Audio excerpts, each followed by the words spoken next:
Hey, what's up everybody? So you probably clicked on this video because I'm gonna teach you guys how to sell shoes on eBay in 2020. Right before we get into all that, I just wanna cover everything we're gonna go through so at least you know what's ahead. Maybe if you wanna skip ahead, I'm gonna try and leave little markers in there. So we're gonna work through the title, and then there's also going to be photos that you have to add, all the way to the things that you have to fill out for all of the item specifics, and then also to the description box, and talk a little bit about like shipping, how to ship, what's the best way to ship, what services are the best, how does insurance work, and then we're going to talk about returns. Do I accept returns? Do I not accept returns? And kind of all the different nuances that go into that. So there's a lot to go over, and so I'm going to try and minimize this video as much as I can, but let's go ahead and just jump straight into it. By the way, just really quick, I want to kind of give a background, like who is this guy? I don't know who he is. He's a small YouTuber. How can I know to trust him? So I think I've had my eBay account since 2012. And I've been selling shoes throughout that time, so it's about 8 years, but I've also gotten super heavy into selling shoes on eBay maybe about a year and a half ago. So I've learned a bunch of different things and I wanna pass them on to you guys. I have this many reviews, and here's a screenshot of that over here. And there's also, here's a kind of pass list of all of my sales that I've made in the past couple months. So you guys can see that I have moved a pretty decent amount of shoes on eBay. So I like to think I know what I'm talking about. I also don't think I'm an expert on everything, but I do think I have some wisdom and some truth to kind of give to you guys. You probably saw that eBay, they started doing 0 seller fees, which is amazing. So no more StockX, no more Go. But the problem was, why should I trust eBay? Because they're scammers. There's a lot of talks about people getting scammed here and there, this and that. And I don't know if you guys saw, but eBay announced that they're going to be launching in the next couple of weeks, actually, their own authentication program. And by the year 2021, that they're gonna have a full-on, no matter what shoe it is, as long as if it's $100 or over, it'll be authenticated. And they're partnering with SneakerCon app. So I think this is gonna be interesting because they're still offering 0% fees. So that's a lot of money for you to make. The first things first, the description. So you've already made an eBay account. You already have a couple shoes that you wanna list. So you have to make a listing. So one of the first things you're gonna have to do is make a title. So my suggestion when you make a title is you want to try and fill out as many words as you can. I think you have an 80 count limit to what you can do. I don't think you have to use all 80. Sometimes it helps. You want to write the name of the shoe. You might want to write the size of the shoe. I think it's very helpful when you also write the style code and the color code. So if you don't know, if you look on shoes, I'll kind of give examples. Nike has like a 6-digit code with the dash, and then the last 3 codes are the color code. For Adidas, it's usually like 2 letters and then 4 numbers, like a BV2776 or something like that. All these shoes have different style codes, and I think it's very helpful when you're selling shoes because sometimes people don't know what the name of it is, and so they don't know how to search it, and so they're going to look up the style code and the color code and type that onto eBay, and then hopefully that'll help you bring more people to your listing.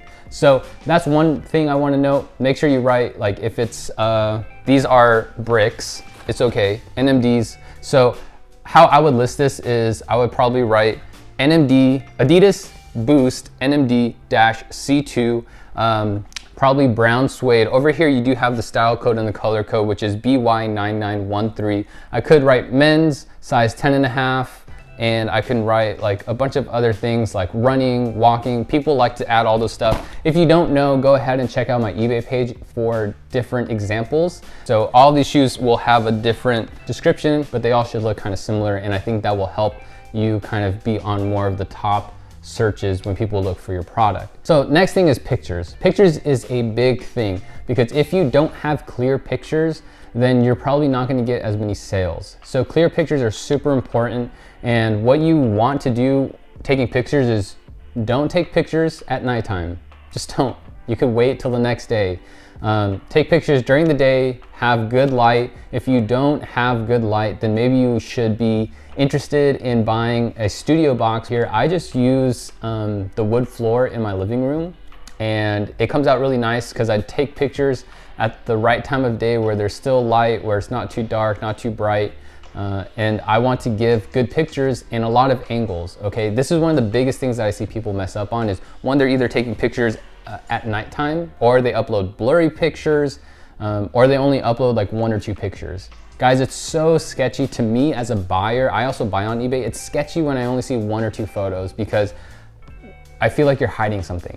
And even if the shoes are great, like, what's the harm in taking a few more photos? Because one, I also need to legit check shoes. That's also a hard thing to do with only 1 or 2 pictures. I also want to see any of the flaws, how used they are, if they are used, etc. Like, if the box is damaged, I want to know that before buying, because when I receive the shoe and something's wrong and I didn't know, well, guess what? I'm leaving bad feedback because the seller didn't promise me the item that it appeared to be sold. So make sure to take a lot of good pictures. I put these examples, I always take these pictures. So even though these aren't the original box, I like to take pictures like this. I usually take a picture of the box like this with the tag right here, the shoes kind of at a nice little angle, so that way it kind of looks appealing. So the first picture is going to be this one because it looks most appealing and it shows people exactly what I have for sale. The next picture I take is a front angle view like this, so that way they can see if there's creasing, they can see if there's anything wrong with the tongue or the laces.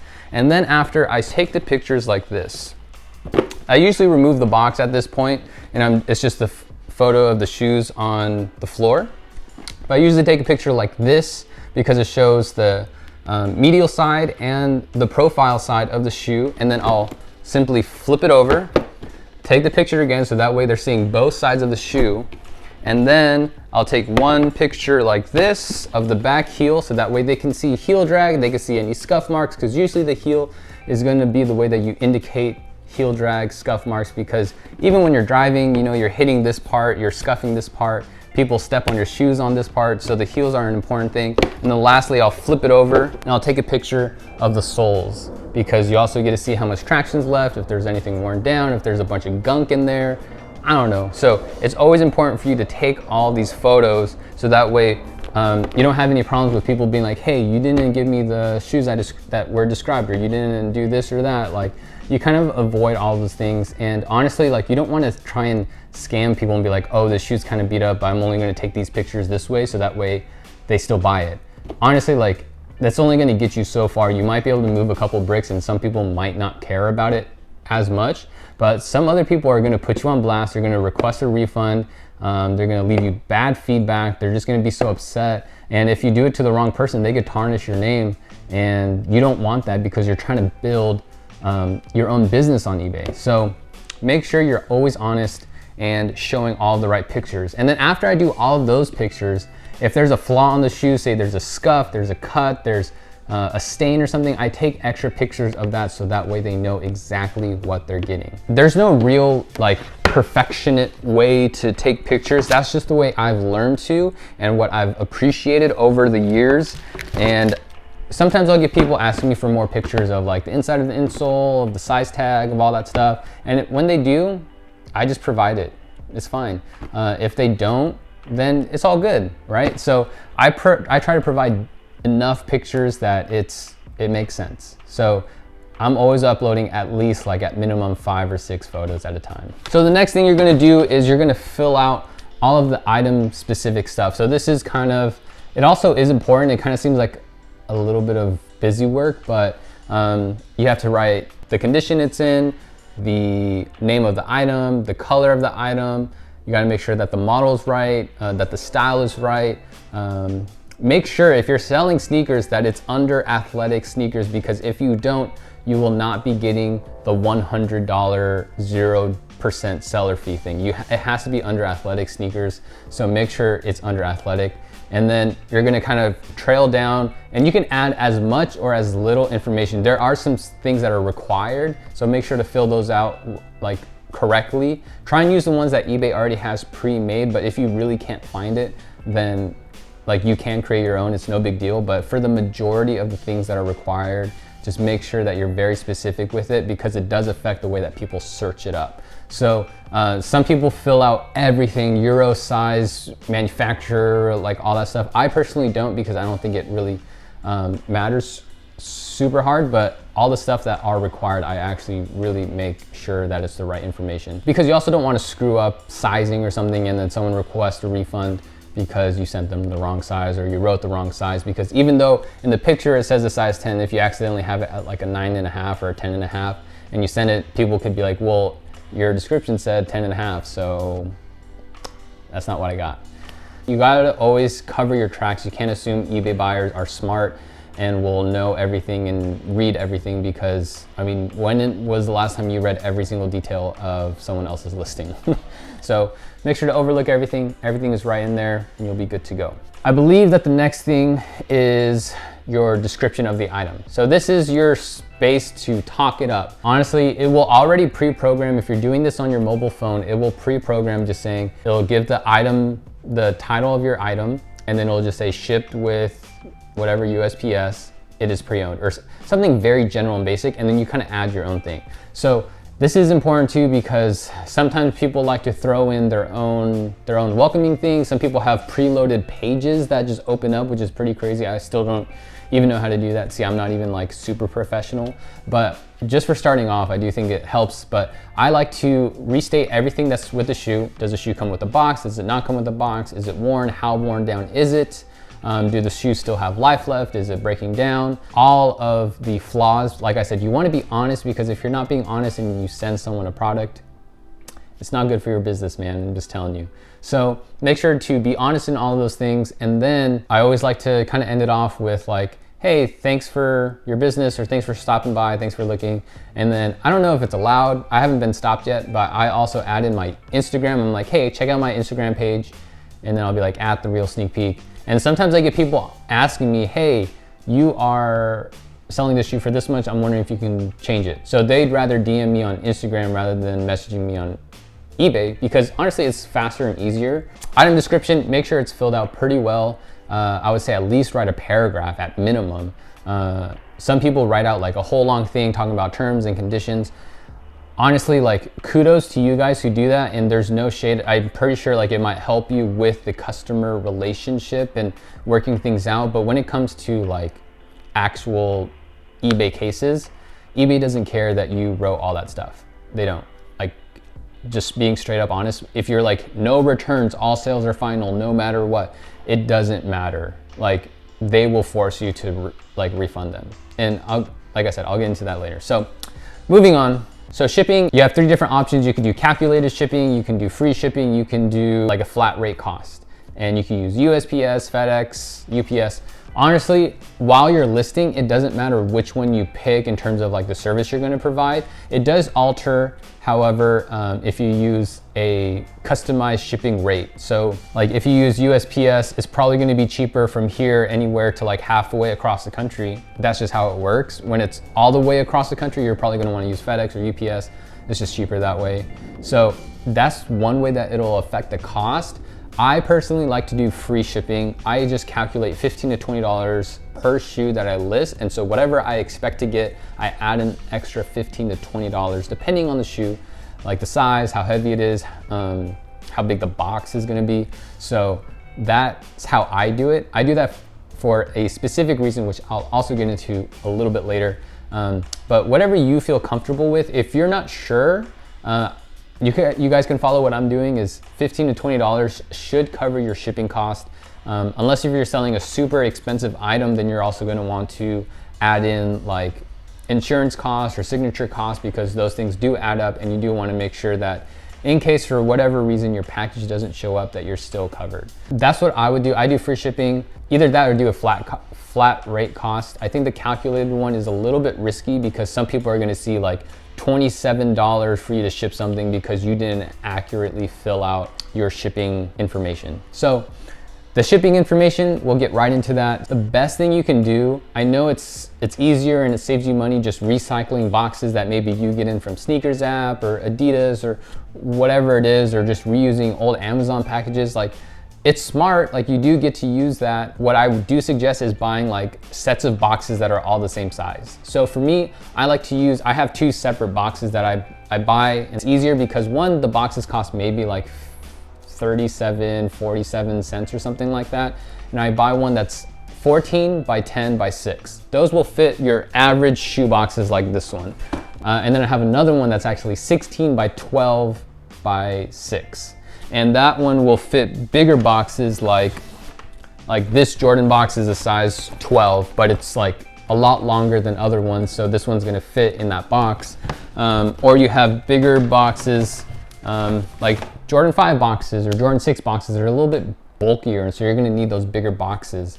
And dimensions matter. Dimensions matter in your shipping costs and how much you're gonna pay. I know it gets all into this, so it's also gonna make things a lot faster for you. Because if you know that all of your boxes are one size, you can always enter in that and assume that each shoe is gonna be around 3 pounds. So that will help everything go by faster. I'm telling you, buy specific size boxes for your shoes. All that to say is, you're gonna need to invest in a couple things. You're gonna need a scale, not like a big scale like you stand on to weigh yourself, but more of like, they have shipping scales. You can find like smaller ones that go up to maybe like 50 pounds, because I'm guessing you're probably not gonna ship shoes that are over 50 pounds unless if you're selling shoes in bulk.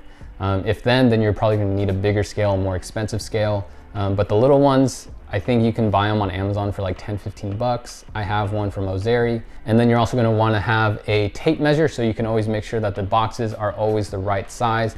Unless if, like I said, you can skip that step if you buy the same size boxes. So, this is going on forever, and I hope you guys are still staying with me.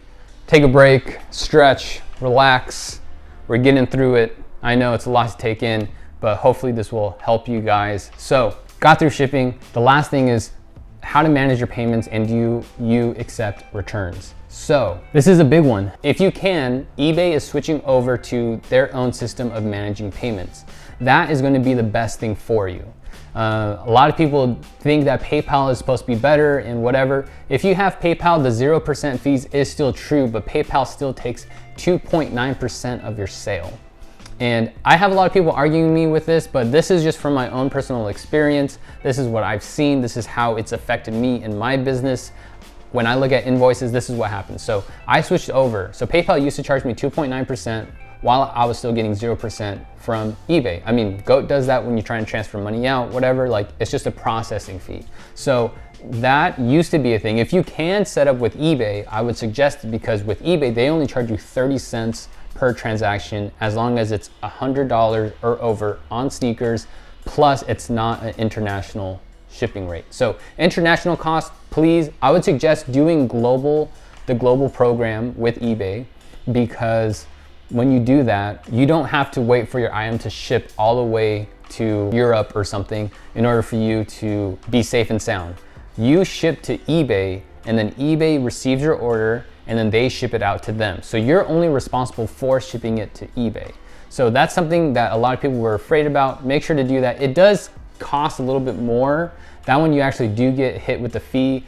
I've been getting hit different fees. One fee I got for like $5. One fee was like $1.37, but you know, $5 for making the sale, that's okay with me. Make sure to switch over to eBay managed payments, because after that, it only costs 30 cents per transaction.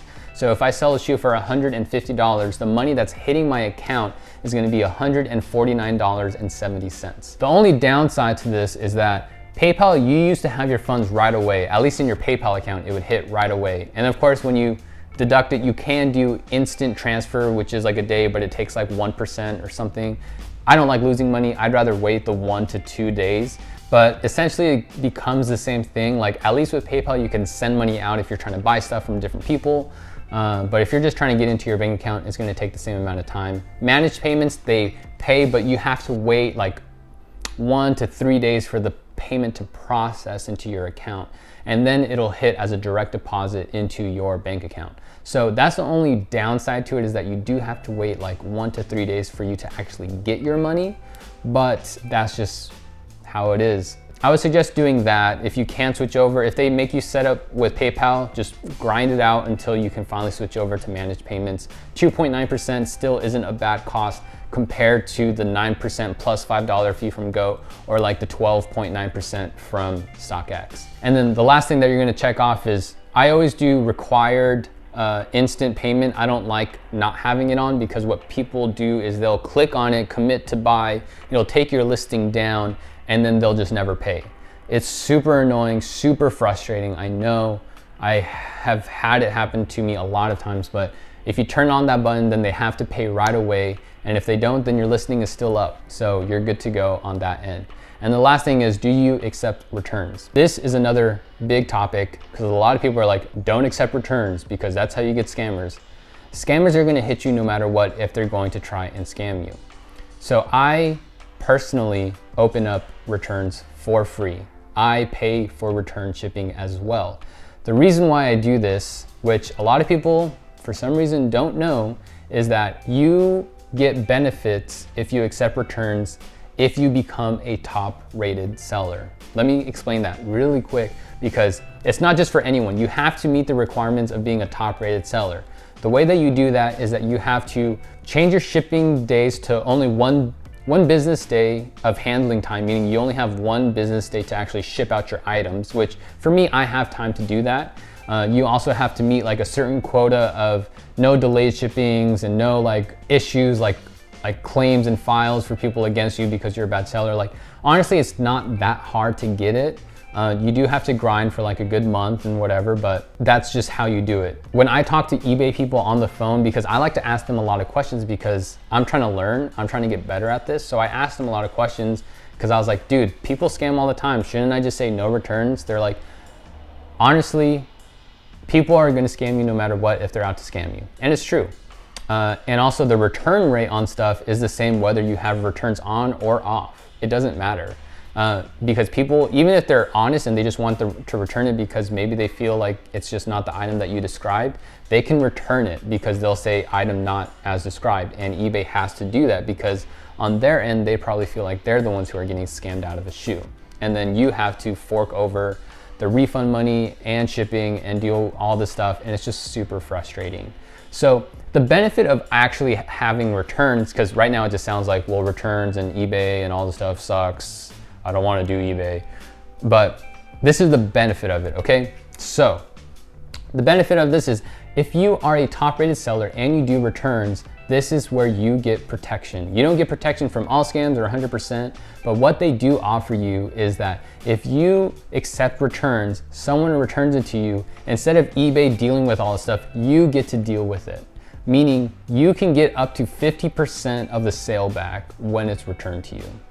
Granted, you can't abuse this power because eBay keeps track of it, and if they see that you're getting 50% back from every single thing and they have eBay people like complaining about you doing this, then yeah, your privileges are gonna get taken away.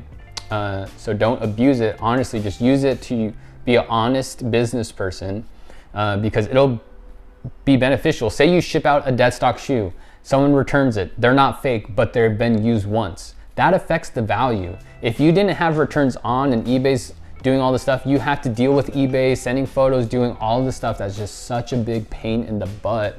But instead, if you accept free returns and you are a top rated seller, I get to pick from 10 all the way to 50% of how much money I want back. To me, I'd rather have 50% of my money back rather than 0% of my money back. I know it's not the best, but it's better than nothing. So this is kind of where the roles get switched over. So that's why I suggest doing free returns, doing one-day business handling, try and get to that top rated seller. I know it's kind of mixed in with returns and whatever, but it's a big deal. I've already experienced 2 returns, and honestly, 2 returns out of the last like 6 months is very small. It's not like it happens a lot. I personally haven't gotten shoes back that are fake, that are undead stocked. I had one pair that came back just a little bit more used, and so I took like 10% of the sale for it. It's honestly, it works so smooth because they don't even approve it. It just like, I approve it, like it just comes back to me. So make sure you do that. And then after all that's done, you can finally submit the listing. And if everything checks out, it'll automatically list for you. All of that was a lot to go over. And if you guys are interested in the next video, we're gonna talk about how to deal with scammers, maybe how to ship your shoes, what shipping your shoes should look like, and how to make it nice and presentable. Just talking about maybe just ethics in general about how to be a good business person. And also in the next video, we'll also talk about how do you as a younger, newer eBay seller, I'm not talking about your age, but I'm talking about like you being new to eBay. How do you build your account? How do you build trust? How do you build rapport with people? Hopefully you guys are interested. If you guys aren't interested in that video, please subscribe because that video will be coming out in a week, and you don't want to miss out on that. I hope all of this was good content for you guys. I just want you guys to grow. I want you guys to learn how to do your business well. And I hope that this all helps. I hope you guys learn to grow. I hope you guys have good success. and I hope you guys walk with integrity in this process. So thank you guys for everything, and I'll see you guys on the next video. Peace.